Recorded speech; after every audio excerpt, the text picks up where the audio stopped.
بسم اللہ الرحمن الرحیم۔ السلام علیکم، میں ہوں انصر بڑائچ اور آپ دیکھ رہے ہیں یوٹیوب چینل کھری بات۔ ناظرین اکرام، آج پنجاب اسمبلی میں وزیر اعلیٰ کا انتخاب جیت کر پاکستان مسلم لیگ نون کی نائب صدر مریم نواز شریف نے پہلی خاتون وزیر اعلیٰ منتخب ہونے کا اعزاز اپنے نام کر لیا ہے۔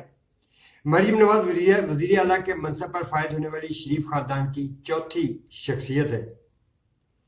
28 اکتوبر 1973 کو پیدا ہونے والی مریم نواز نے 2012 میں پہلی بار سیاست میں قدم رکھا۔ اس دوران ان کی زندگی میں بہت سے اتار چڑھاؤ آئے۔ 2013 میں نواز حکومت کے دوران مریم نواز یوتھ پروگرام کی سربراہ بنی،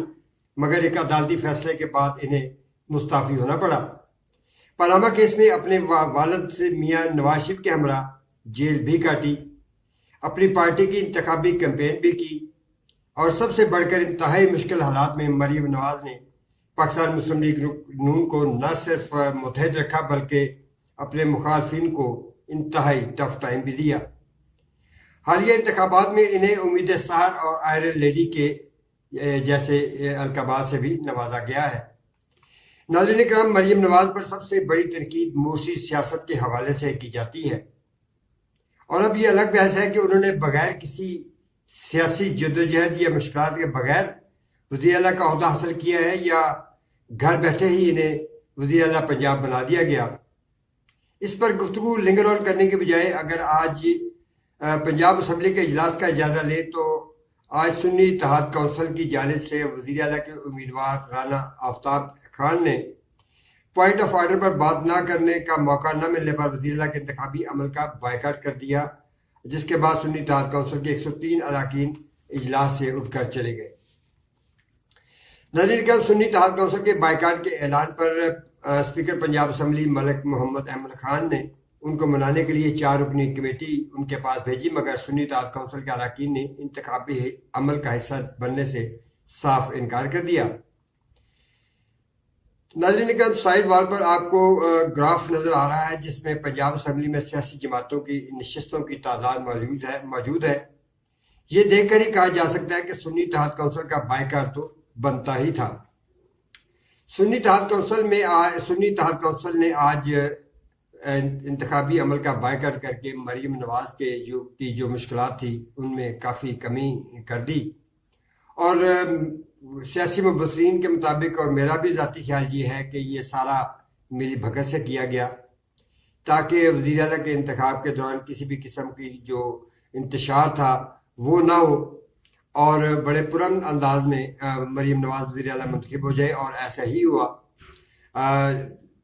سنی اتحاد کونسل کے بائیکاٹ کرنے کے بعد پاکستان مسلم لیگ نون کے جو 220 اراکین حال میں موجود تھے، انہوں نے اپنی امیدوار جو مریم نواز ہے ان کو ووٹ کاسٹ کیا، اور کچھ ہی دیر بعد اسپیکر پنجاب اسمبلی ملک محمد احمد خان نے انتخابی نتائج کا اعلان کرتے ہوئے بتایا کہ مریم نواز نے وزیر اعلیٰ پنجاب منتخب ہونے کے لیے 327 کے احوال سے 220 ووٹ حاصل کر کے وزیر اعلیٰ منتخب ہو چکی ہیں، جبکہ ان کے مد مقابل جو امیدوار تھے سنی اتحاد کونسل کے رانا آفتاب خان، انہوں نے 0 ووٹ حاصل کیا ہے۔ 0 تو ووٹ حاصل کرنا ہی تھا انہوں نے، کیونکہ وہ اس حال میں موجود ہی نہیں تھے۔ اگر وہ حال میں موجود ہوتے تو 103 اراکین کی حمایت بھی ان کے ساتھ ہوتی۔ تو ناظرین اکرام، پنجاب میں پارلیمانی سیاست کا آغاز ایک خوشکن آغاز ہے اور ایک اچھی خبر ہے عوام کے لیے۔ اب دیکھنا یہ ہے کہ مریم نواز اپنے آباء و اجداد کی جو خدمات ہیں ان کو لے کر چلتی ہیں یا ان کو آگے بڑھانے کی کوشش کرتی ہیں یا معیار پر پورا نہیں اترتی، یہ تو وقت ہی بتائے گا۔ لیکن مریم نواز کا یہ میں نے پہلے بتایا کہ چوتھی شخصیت ہے شریف خاندان کی جو وزیر اعلیٰ کے منصب پر فائز ہونے جا رہی ہیں، اور آج ہی خبروں کے مطابق تو آج ہی انہوں نے وزیر اعلیٰ کا حلف بھی لینا ہے گورنر ہاؤس میں، جہاں پہ تیاریاں مکمل کر لی گئی ہیں۔ ناظرین اکرام، اس کے علاوہ میں ایک دھماکہ خیز خبر سے آپ کو آگاہ کرنا چاہتا ہوں کہ صدر مملکت جناب عارف علوی نے نگراں وزیر اعظم کی سمری ملنے کے باوجود قومی اسمبلی کا اجلاس بلانے سے صاف انکار کر دیا ہے، اور موقف اپنایا ہے کہ قومی اسمبلی کا ایوان تاحال مکمل نہیں، پہلے مخصوص نشستوں کا فیصلہ ہو جائے، اس کے بعد اجلاس بلانے کے بارے میں سوچیں گے۔ صدر مملکت کے اس غیر آئینی رویے پر مسلم لیگ نون کے اندرونی ذرائع کا کہنا ہے کہ قومی اسمبلی کا اجلاس تو 29 فروری کو ہی منعقد ہوگا، مگر صدر عارف علوی آئین سے روگردانی کر رہی ہیں، جس کی انہیں سخت سے سخت سزا ملے گی ہی۔ ناظرین کرام، کئی سیاسی مبصرین نے اس خدشے کا اظہار بھی کیا ہے کہ صدر عارف علوی، جن کی مدت 9 مارچ کو مکمل ہو رہی ہے، ایوان صدر سے نکلتے ہی سیدھا جیل جائیں گے اور قید و بند کی صورتیں برداشت کرنا پڑیں گی انہیں، اور یہ بھی ہو سکتا ہے کہ ان کو آرٹیکل 6 کا سامنا بھی کرنا پڑ جائے، کیونکہ ناظرین کرام، پاکستان مسلم لیگ اور ان کی اتحادی جماعتوں نے صدر عارف علوی کے جو اس حالیہ اقدام پر کافی شدید غم و غصے کا اظہار کیا ہے اور اسے صریحاً آئین کی خلاف ورزی قرار دیا ہے۔ اور صدر مملکت چونکہ ایک پاکستان کا سب سے بڑا آئینی عہدہ ہے، اس لیے آئین پر عمل درآمد ان کا فرض ہے، لیکن ان کی چونکہ پاکستان تحریک انصاف کے ساتھ ایک تعلق ہے ان کا، اس تعلق کو نبھانے کے لیے اور اپنے قائد عمران خان سے وفاداری کا یقین دلانے کے لیے عارف علوی حسب سابق قومی اسمبلی کا اجلاس بلانے میں پریشان ہیں اور رکاوٹیں پیدا کرنے کی کوشش کر رہے ہیں۔ بہرحال ناظرین کرام، یہ 29 فروری کون سی دور ہے، آج 26 ہے، تین دن کے بعد 29 فروری ہوگی، اور آپ کو یاد ہوگا کہ 29 فروری جو ہے 29 فروری کا جو دن ہے وہ 4 سال بعد آتا ہے، اور اگر قومی اسمبلی کا اجلاس عارف علوی کی ایڈوائس کے بغیر بلا لیا گیا تو پھر جو ہے دمادم بس کلندر ہوگا، اور ایک سیاسی جو پارا ہے وہ ایک دفعہ پھر ہائی ہوگا۔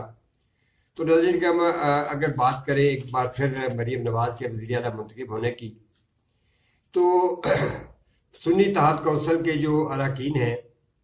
وہ آج میرا خیال ہے کہ وہ ٹریپ ہوئے ہیں،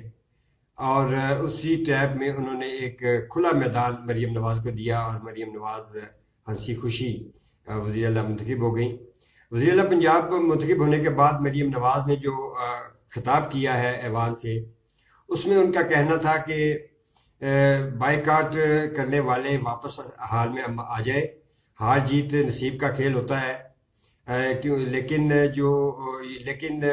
یہ ایک جمہوریت کا حسن ہے، آوازیں کسنا اور نعرے بازی کرنا یہ ایک جمہوریت ہے، لیکن ایک تمیز کے دائرے میں رہ کر اگر تنقید کریں گے تو میں اس کو قبول کروں گی،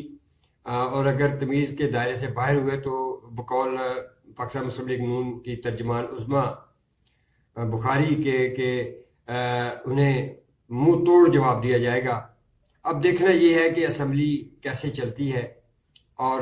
مریم نواز پنجاب کی تعمیر و ترقی کے لیے کیا کردار ادا کرتی ہیں۔ تو ناظرین کرام، اس کے ساتھ ہی اگلی ویڈیو تک کے لیے اجازت چاہتا ہوں۔ اللہ نگہبان۔